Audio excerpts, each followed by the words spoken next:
की भक्तों, भक्ति भाव में आप सबका स्वागत करते हैं। एक संत है, उन्होंने बहुत सुंदर कहा है कि जो नर होए चराचर द्रोही, आवे शरण सभय सब तोही।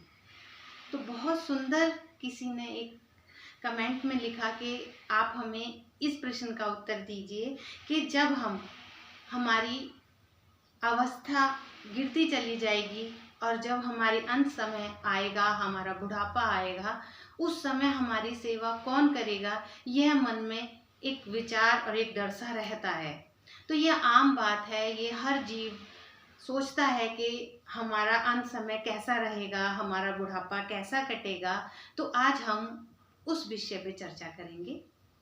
तो हम इस विषय को आगे बढ़ाते हुए बहुत सुंदर एक चौपाई भगवान की, उनके संत ने कहा कि चाहे नर कितना ही पापी क्यों ना हो, उसने कितना ही पाप क्यों ना कर रखा हो, कितनी ही गलतियां क्यों नहीं कर रखी हो, लेकिन अगर वो प्रभु की शरण में आके अपने अपराधों का, गलतियों की क्षमा मांग लेता है, तो प्रभु उसको भी क्षमा करके अपनी शरण में ले लेते हैं।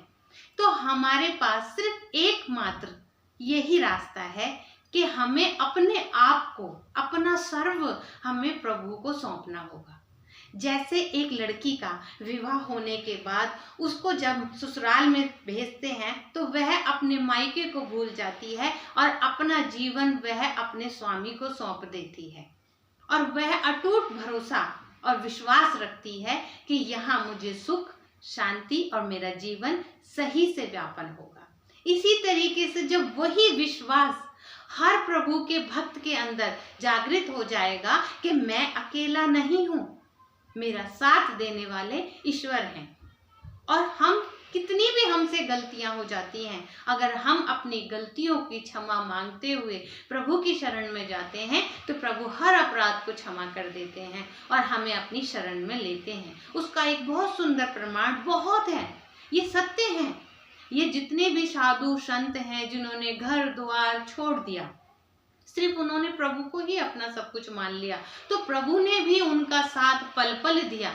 एक संत थे, बहुत कर्मकांडी संत थे, वह ईश्वर की ध्यान पूजा समय से प्रतिदिन करते थे, लेकिन जब अवस्था उनकी गिरने लगी, उनके शरीर और उनकी आयु थोड़ी बढ़ के और बुढ़ापा उनको आने लगा, तो उन्हें एक रोग हो गया जो कि वह मूलाग्रस्त बार बार मूल त्याग करते थे।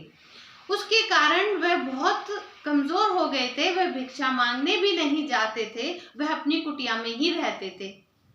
तो उनको काफी कष्ट होने लगा, तो वह एक दिन ऐसे ही प्रभु को याद करते हुए वह सो गई, और जब उन्होंने सुबह देखा तो एक 15 साल का लड़का और माथे पे पीला पटका बांधे हुए और उन्होंने तिलक कस्तूरी लगाए हुए और उनकी सेवा कर रहा था। तो उन्होंने कहा कि आप कौन हो? तो उन्होंने कहा उससे आपको क्या करना, मैं आपकी सेवा के लिए आया हूँ। तो उन्होंने कुछ अपना परिचय नहीं दिया। तो संत ने जब ध्यान लगाया, क्योंकि वो योगी पुरुष थे, जब उन्होंने ध्यान लगाया तो उन्होंने देखा कि अरे ये तो स्वयं नारायण है।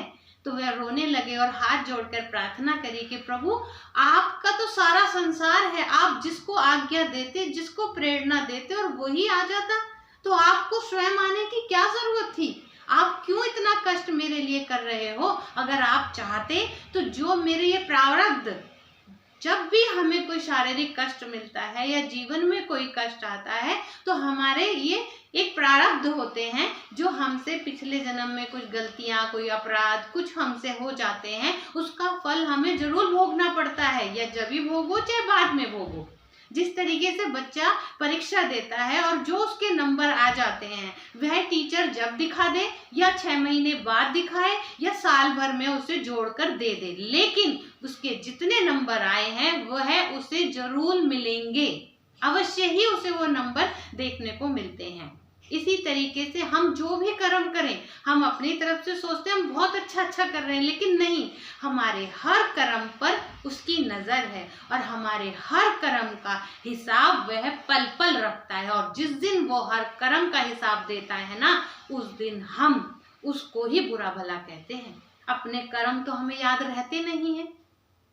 इसी तरीके से उन संत ने प्रभु से प्रार्थना करी, तब प्रभु ने बहुत सुंदर जवाब दिया कि मैं अगर चाहता तो आपके प्रारब्ध को मैं बदल सकता था, आपके कष्ट को सुख में बदल सकता था, लेकिन नहीं, आपने अपने दिल में मुझे बसा रखा है, अपना साथी आपने मुझे मान रखा है, और जब आपने अपने आप को सब कुछ मुझे सौंप दिया तो आपकी सेवा का, आपके हर कार्य का जो फर्ज है वो मेरा है। मैं आपको सबसे निवृत्त करके अपने साथ अपने लोक ले जाना चाहता हूँ। भगवान की ऐसी सुंदर बात सुन के उनको अपने जीवन पे बहुत धन्य हुआ और उन्होंने प्रभु जी का बहुत धन्यवाद किया। तो ऐसी अनन्य कथाएं, ऐसी अनन्य बातें हैं जो सिर्फ मन से बनाई हुई नहीं है, ये सत्य है कि जिन्होंने प्रभु को अपने आप को सौंप दिया। अब मीरा थी ना, लेकिन मीरा प्रभु में थी, लेकिन फिर भी उनके परिवार में एक सदस्य था जो हर समय उनको पीड़ा कष्ट वाणी के द्वारा देते रहते थे। तो यह जीवन में अपने साथ कोई ना कोई ऐसा मनुष्य जरूर साथ रहता है जो आपको भगवत चर्चा से, भगवत के रास्ते में जाने से एक कष्ट, एक पीड़ा, एक रुकावट वह करते रहते हैं। लेकिन हमें संसार पे ध्यान नहीं देना, सिर्फ हमें अपने ईश्वर पे ध्यान देना है, क्योंकि इंसान इंसान का साथ लालच से, मतलब से देता है और इंसान इंसान का साथ उसी लालच और मतलब से लेता है। लेकिन जो सुख ईश्वर के साथ से मिलता है और जो शांति, जो सुख ईश्वर देता है, वह कोई भी नहीं दे सकता। ईश्वर निस्वार्थ साथ देता है, वह कभी कुछ मांगता नहीं। इसीलिए हमें अपने आप को ईश्वर को सौंप देना है और कभी ये नहीं सोचना कि अंत समय में क्या होगा। जो होगा बहुत अच्छा होगा। बस एक भरोसा रखो अपने अंदर कि हमारा साथ ईश्वर देगा, हम अकेले नहीं हैं, ईश्वर हमारे साथ है।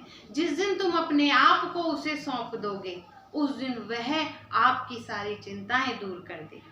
तो हमें भरोसा उसका रखना है, और जब आप उस पर भरोसा रखोगे तो आपका बुढ़ापा बहुत अच्छा जाएगा। वह खुद करेगा या अपने भक्तों को भेजेगा या किसी और रास्ते से आपकी मदद करेगा, लेकिन वह आपको अकेला नहीं छोड़ेगा। आज आप करने लायक हो तो आज आप दुनिया में भ्रमण कर रहे हो, यार दोस्तों में घूम रहे हो, सखी सहेलियों में समय व्यस्त कर रहे हो, लेकिन जिस दिन आपको उसकी जरूरत होगी, उस दिन वो भी नहीं आपका साथ देगा।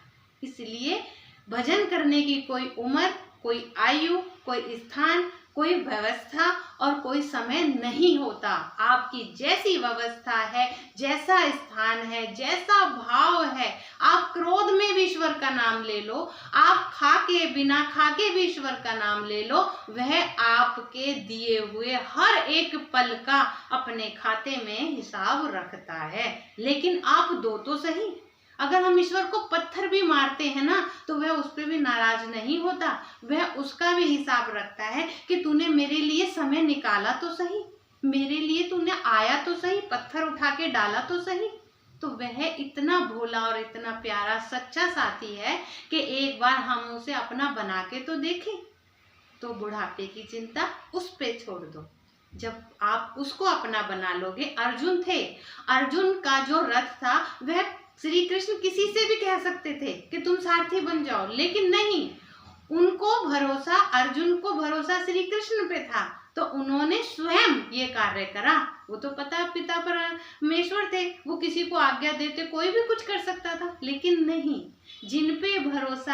जिनको भरोसा राम पर होता है, वह राम जी उनकी नैया पार लगा देते हैं। तो आप सभी जब भजन करोगे, अपना हर समय में से थोड़ा समय ईश्वर को निकाल कर दोगे, आप ईश्वर के प्रति अपनी भाव, अपना विश्वास, अपनापन उनके लिए रखोगे, तो वह आपका साथ अवश्य देंगे। जय माता की।